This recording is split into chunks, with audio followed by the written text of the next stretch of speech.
అందరికీ నమస్తే, welcome back to Yashasvi vlogs. ఈరోజు మన వీడియోలో క్యాప్సికమ్ కర్రీ ఎలా ప్రిపేర్ చేసుకోవాలో చూద్దాం.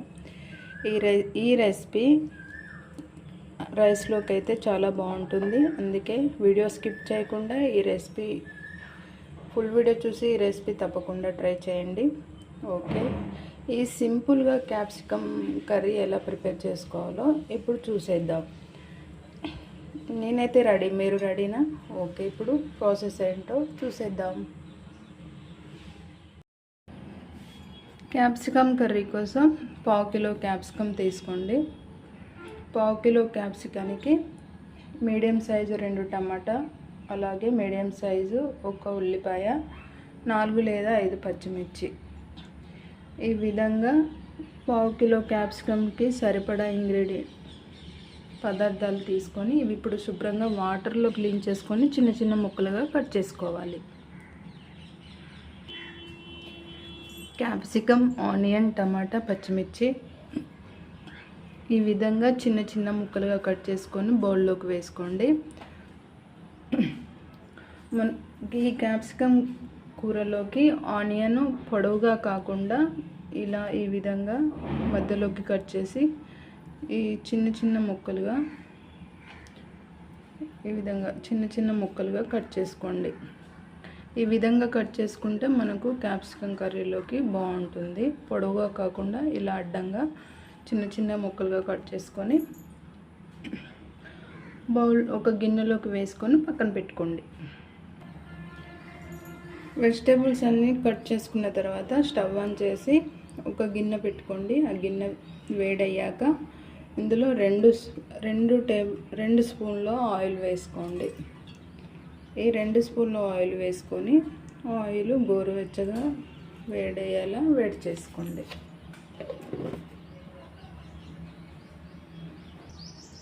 ఆయిల్ వేడయ్యాక ఇందులో 1/2 టీ స్పూన్ జీలకర్ర వేసుకోవాలి. జీలకర్ర వేసుకొని చిటపటలాడాక మనం సన్నగా కట్ చేసి పెట్టుకున్న ఆనియన్ వేసుకోండి. అలాగే పచ్చిమిర్చి కూడా కట్ చేసి పెట్టుకున్న పచ్చిమిర్చి కూడా వేసుకోండి. వేసుకున్న తర్వాత మీరు మంట మీడియంలో పెట్టేసుకొని ఆనియన్ మరియు పచ్చిమిర్చి బ్రౌన్ కలర్గా ఫ్రై అయ్యేలా మధ్యలో కలుపుతూ ఆనియన్ పచ్చిమిర్చిని బ్రౌన్ కలర్ వచ్చేంత వరకు ఫ్రై చేసుకోండి. మనకు ఆనియన్ పచ్చిమిర్చి ఈ విధంగా లైట్ బ్రౌన్ కలర్ ఇలా ఫ్రై అయ్యాక మనం ఆల్రెడీ కట్ చేసి పెట్టుకున్న క్యాప్సికమ్ ముక్కలు వేసేసుకోండి. మొత్తాన్ని వేసేసుకోవాలి.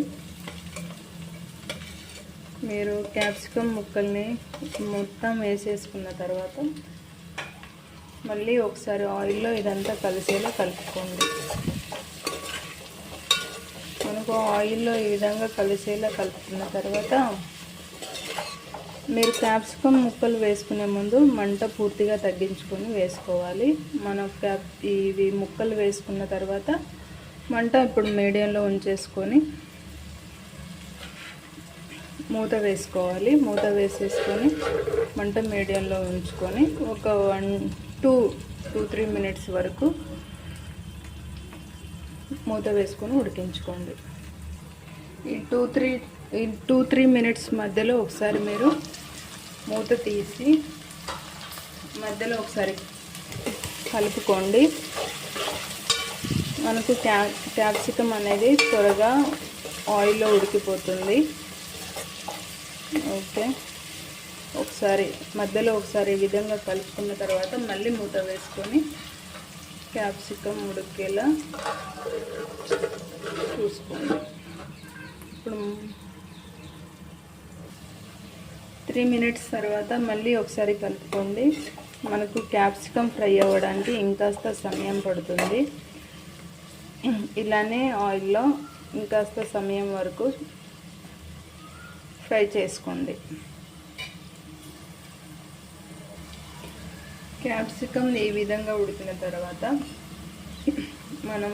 మనం కట్ చేసి పెట్టుకున్న టమాటా ముక్కలు కూడా ఇందులో వేసేసుకోవాలి. ఈ టమాటా ముక్కలు వేసుకున్న తర్వాత ఒకసారి అంతా కలిసేలా మళ్ళీ కలుపుకోండి. ఇలా కలుపుకున్న తర్వాత మనకు టమాటా ముక్కలు త్వరగా ఉడకడం కోసం ఒక 1/2 టీ స్పూన్ సాల్ట్ యాడ్ చేసుకోండి. ఈ విధంగా సాల్ట్ అనేది మనం టమాటా ముక్కలు వేసిన తర్వాత సాల్ట్ అనేది యాడ్ చేసుకుంటే మనకు టమాటా ముక్కలు త్వరగా ఉడికిపోతాయి. అందుకు మీరు 1/2 టీ స్పూన్ సాల్ట్ వేసుకొని మళ్ళీ మూత వేసుకొని మంట మీడియంలో ఉంచుకొని మధ్య మధ్యలో కలుపుతూ ఒక 3 నుంచి 4 నిమిషాల వరకు ఉడికించుకోండి. మనకు టమాటా ముక్కలు కూడా ఈ విధంగా పూర్తిగా ఉడికిన తర్వాత ఇందులో చిటికెడు పసుపు వేసుకోండి. పసుపు మరియు ఇందులో 1/2 టీ స్పూన్ 1 టీ స్పూన్ అయినా పర్లేదు 1 టీ స్పూన్ అల్లం వెల్లుల్లి పేస్ట్ వేసుకొని ఒకసారి కలుపుకోండి. కలుపుకున్న తర్వాత ఒక కొంత సమయం మూత వేసుకోకుండా 1 మినిట్ లేదా 1/2 మినిట్ ఈ అల్లం వెల్లుల్లి పేస్ట్ అండ్ పసుపు అనేది మనకు పచ్చి వాసన లేకుండా మూత వేసుకోకుండా మంట మీడియంలో ఉంచి ఉడికించుకోండి. 1 మినిట్ వరకు ఫ్రై చేసుకున్న తర్వాత ఆల్రెడీ మనం 1/2 టీ స్పూన్ సాల్ట్ వేసుకున్నాం కదా, దానికి ఇప్పుడు సరిపడా ఇంకొక 1/2 టీ స్పూన్ మీరు టేస్ట్ చేసి మీ రుచికి తగ్గట్టు సాల్ట్ వేసేసుకోండి. అలాగే ఇందులో 1 టీ స్పూన్ వరకు కారం యాడ్ చేసుకోండి. సాల్ట్ మరియు కారం వేసుకున్న తర్వాత మళ్ళీ ఒకసారి అంతా కలిసేలా కలుపుకోండి. మీరు సాల్ట్ ఎంత తింటారో దాన్ని బట్టి మీరు సాల్ట్ అనేది యాడ్ చేసుకుంటూ ఉండండి. ఓకే, ఈ విధంగా అంతా కలిసేలా కలుపుకున్న తర్వాత మళ్ళీ మూత వేసుకొని మంట పూర్తిగా తగ్గించి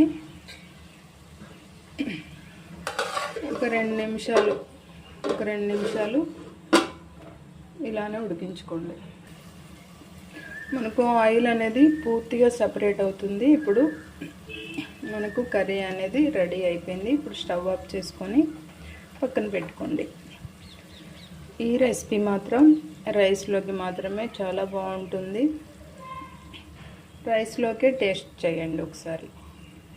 ఈ రెసిపీ ఫుల్ వీడియో చూసి ఈ రెసిపీ తప్పకుండా ట్రై చేయండి. టేస్ట్ ఎలా ఉందో కామెంట్ చేయండి, లైక్ అండ్ షేర్ చేయండి, మన ఛానల్ను సపోర్ట్ చేయండి, సబ్స్క్రైబ్ చేసుకోండి. ఈ రెసిపీ మాత్రం ట్రై చేయడం మర్చిపోకండి. తప్పకుండా ట్రై చేయండి. టేస్ట్ ఎలా ఉందో కామెంట్ చేయండి.